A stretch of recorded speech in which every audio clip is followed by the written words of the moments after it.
So moved. Second. All in favor? Aye. Financial updates?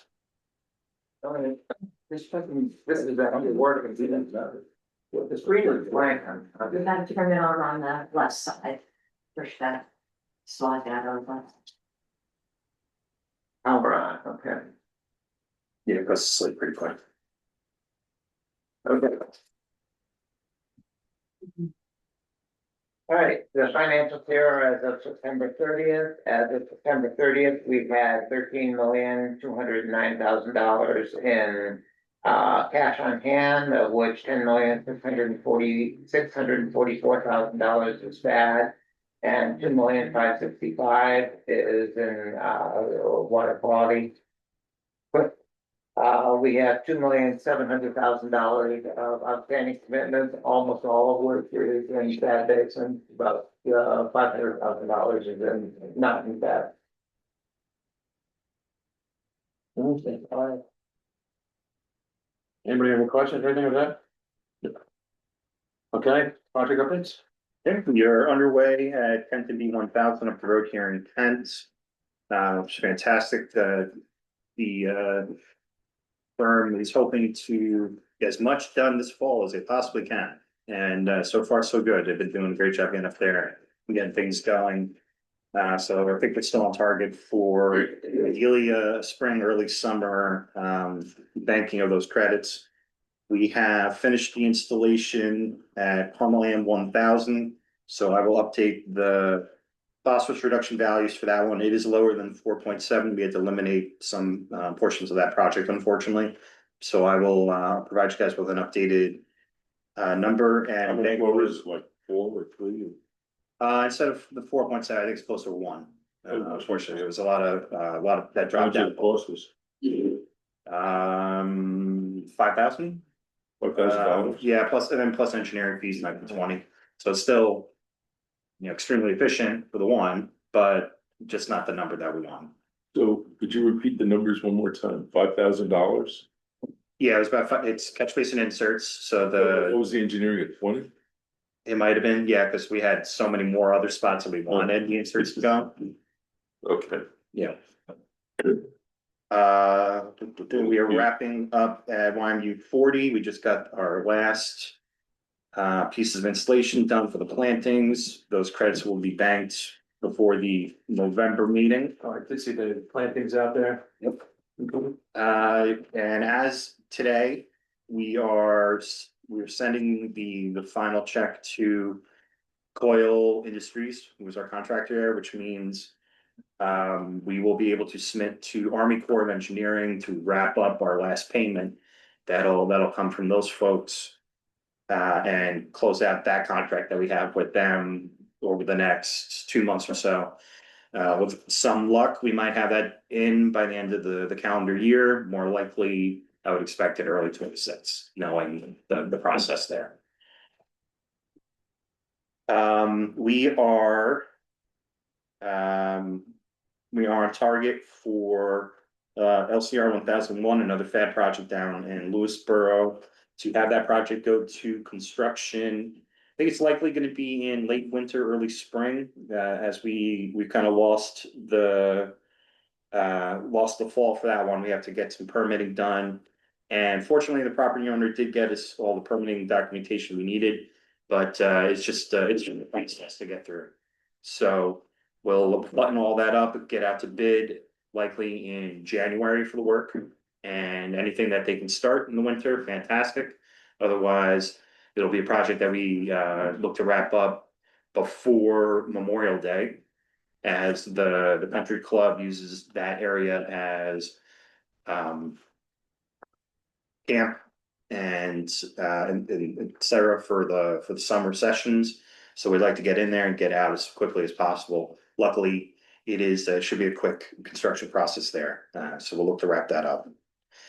Let me ask this question. I'm going to go back to the Woodcrest Terrace. Yes, Has the neighbor responded back to the new design? the new design got kicked back to the engineer for an adjustment, and then hopefully I can get them. What was the adjustment that he was asking for? the property owner still has concerns with how close the channel in fact is on the property line. So I had the engineer. The owner that owns the property it's on, or the owner that owns the property? So the channel ideally should have been within the easement that existed on the property. Unfortunately, the path of the flow kind of ended up leaving the easement and cutting into this neighbor's property. So overall, for what the project's gonna be is we're just gonna get rid of the channel entirely. And what we wanna do is instead extend the pipe that's there, install a series of manholes to keep the flow within the easement, fill in all the channel, and then get out of there.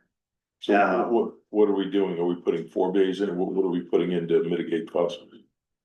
We're eliminating the channel itself, it's because it's channel stabilization at that point. Okay, I didn't know you could put pipes in for channel stabilization. Well, the pipe already exists. If we're eliminating the erosion that was caused by the outflow, then yes, it is. We do have to do some things up in the road as well, which would be, currently we'll be using the Fabco catch basin inserts up gradient to get some water quality treatment, eliminate the full channel and allow the flows to bypass this property owner's concerns. So he needs to see a planting plan. That's what he's interested in. He's asked that I think it's the last conversation I had with him, he was interested in having us put Pachysandra over the hillside, something in place. And so I'm looking at what plants we can get in there that can succeed. This is a heavily wooded area, nothing will grow. So Pachysandra is probably our best bet, but Native, but certainly Pachysandra can take some time. Yeah, it's quick, but it's not, we're not going in there and planting plugs that'll cover the entire hillside. So I actually was gonna do eminent domain on this property. And I was kind of not talked out of it, but to the point where I thought we were ahead of the game. We probably would have been done through this process already and finished with the job, probably, if I had done that. So it's all your fault. well, I'm gonna. I know Barry well. It has to be Barry's fault. Oh, God. So Well, that guy, but I'll continue to press Barry. I know everybody's interested in it again, including Barry's interested, but unfortunately, it's just been. Barry's not interested. He's interested to a point where what he can get out of it. Yeah, it's Consider helping this neighbor out who's has to go into a nursing home and sell their home, and they can't because they have a big gaping hole in the back of their property. So, And so that's good old Barry, good old neighbors. we will continue to push everything from the yellow to the green.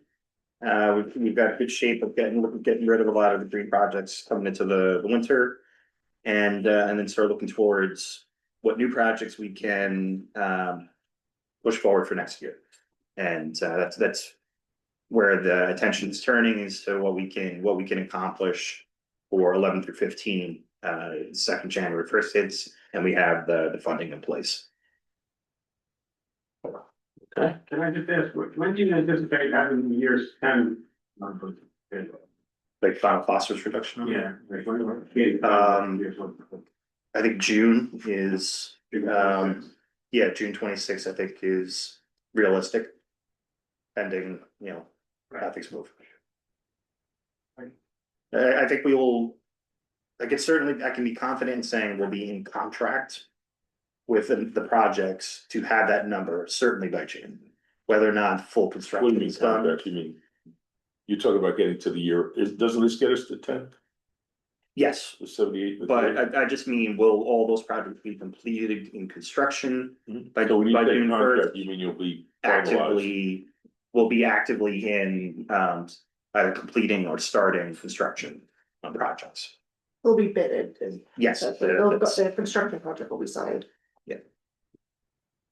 And from our purposes at that point, if we're that far along, it'll take quite an event to move the needle so far that we don't accomplish those credits. Obviously, the two larger projects up there, getting us.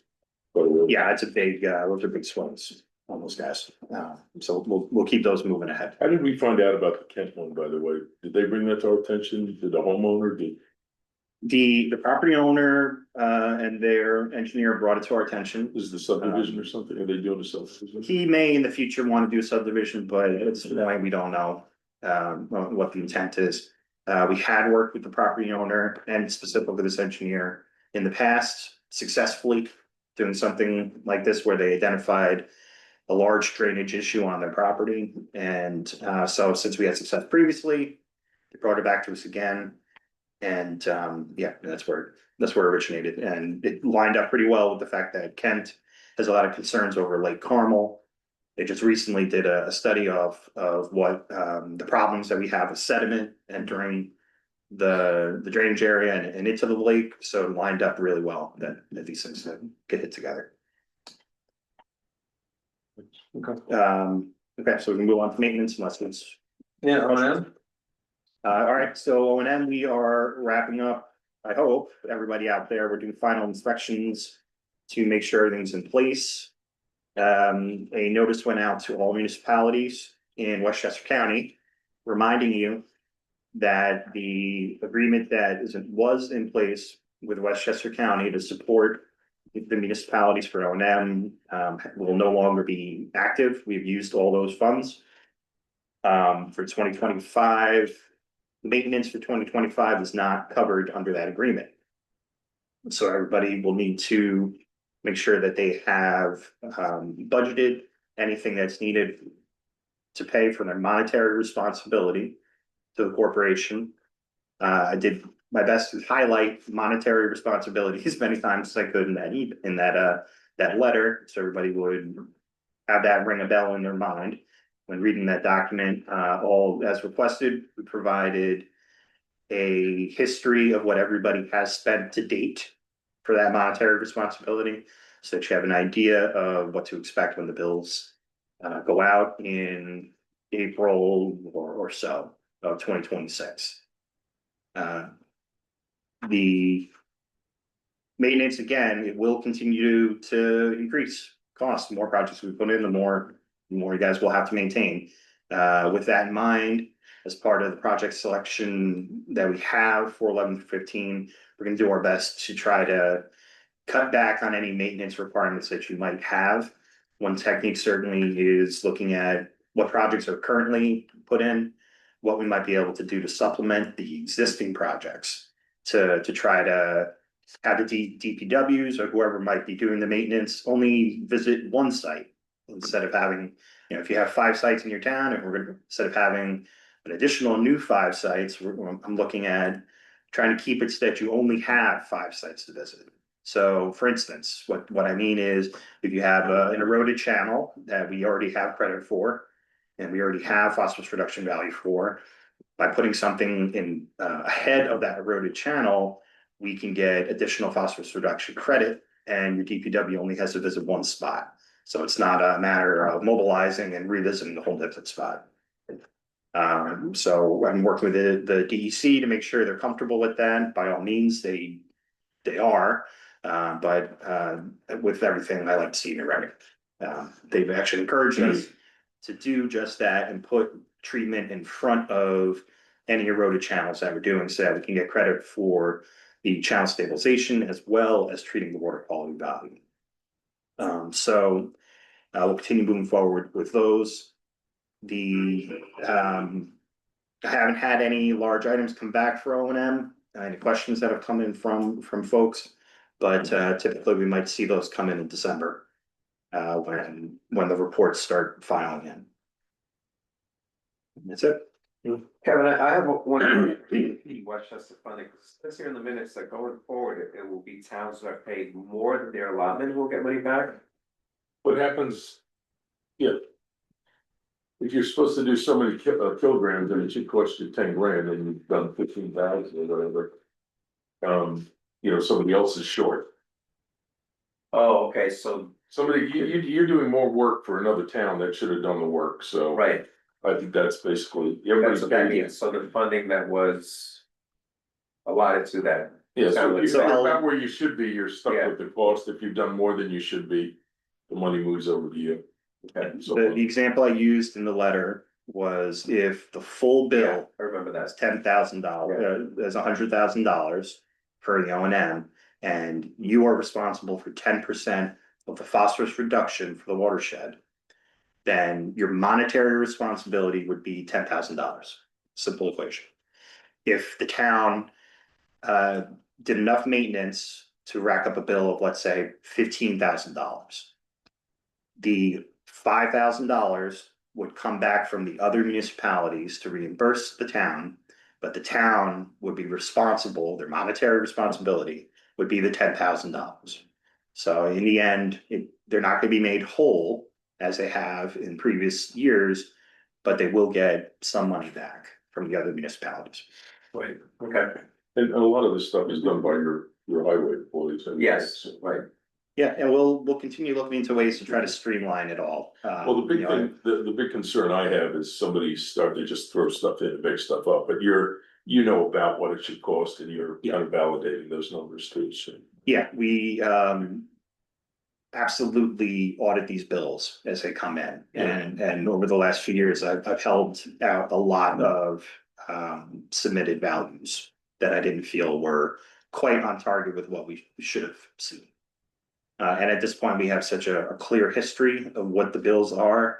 If something's gonna stick out like a sore thumb pretty quickly. You know, if somebody's been billing us $3,000, all of a sudden it's 15, well, that can happen, sure, but why? And we sit down with the towns and go through, why did this bill jump up so high? Because absolutely, if it is going to jump up that high, I'd rather be told in July than on a piece of paper in January. Yeah, but I think a lot of towns, the way they go ahead and track it and stuff may not be the same as other towns. Sure. Give you an example, Ward calculates all the salaries, doesn't calculate anything for machinery. So if we're using spats and stuff like that, he just is like, okay, it doesn't matter. I've seen bills from other towns where they throw in all the machinery. And so you end up, that's what I'm saying, you need to kind of come up with some guidelines and say, guys, this is what we should be doing. So instead of 100,000, maybe it's 150 in total, but at least everything's the same. We will remind everybody again, all that is available on our website. We set up a spreadsheet for everybody to use to encourage them. I'll try to press that spreadsheet a little bit more this year to try to Yeah, I think it's normalize everything across the board. Obviously, I don't want to say Westchester didn't care, but because you're getting paid back in full, it didn't much matter, right? So we just need to apply the same rules. So Right, yeah, if I encourage anybody who is not submitting those values to go back, look and make sure, because if the bill, instead of $3,000, if it should really be 12, then give me the 12, yeah. Let me ask a question about the catch basins. Yeah. You know, the filters need to be changed and stuff on a regular basis. How are we handling that? Is everybody going, so I went out and purchased all the canisters. Yeah. And I had them keep the old canisters and bring it back. And, you know, there's a screw on the bottom. There's a metal like a screen. There's a couple of pieces of felt. And basically you wash them out, put them back together and you don't pay $6,000 for the. Right, so I'm just, there's nothing that there's no chemical reaction there that gets sucked up and, you know, of iron oxides and things that lock to the alum. It's a filter system. And it's a very basic filter system. I mean, it's basically, you know, felt discs. Well, you have it over there if you take the bottom off. So I don't know what everybody's doing, but we shouldn't really be going out and like, it's a lot of money for those things, for each canister. It adds up, yeah. I think Some towns have, absolutely $6,000. yeah, right. You know, and I don't know if that comes back in as a maintenance charge, but It does, or it should. yeah, well, I don't know if it did last year. But in any event, there's really it's wash it out, rinse it out. Well, we can look at any way to cut costs. Well, I think what's gonna happen, if somebody has a lot of them, I don't know who has a lot, I have a number in the corporals commuter lot, but if you have a lot of them, you may just wanna take a look at them. Sure. Maybe you buy one year and then just rotate it through. Right. Yeah, in a lot of these spots, they don't need to be replaced annually. the recommendation from the manufacturer, of course, is 12 to 18 months. Yep. Some sites I've visited, I'd say maybe 6 months. Other sites, 24 is okay. It's very small. It's all very, depends on where we drop them. If we put these too close to a lot of leaf debris that can be washed in, then that 12-month number might not seem quite, Well, what happens is it clogs them and then the water goes over it, so they don't, it's not. functioning the way it's intended. So, but yes, with all of those, everybody should be submitting annually for anything that they've done with treating those catch basin filters. And we have a grid, I know where they all are. And if I don't see a bill on an annual basis for that, then we're on the phone saying why. And make sure to get that to us. We are going to continue to look at any way to cut these bills down. As I said, maintenance is only going to get more expensive. And I know that for the new permit that's existing right now, that's everything, right? Everything is getting more expensive. So if there's a way that we can cut back and save on funds that the municipalities are using, we are absolutely going to pick up every rock and see what we can do. Okay. Any other business? No. All right. Someone make a motion to adjourn? So moved. Here a second, So all in favor? Aye. Be well, everyone. Thank you. See you guys. Bye-bye. Right.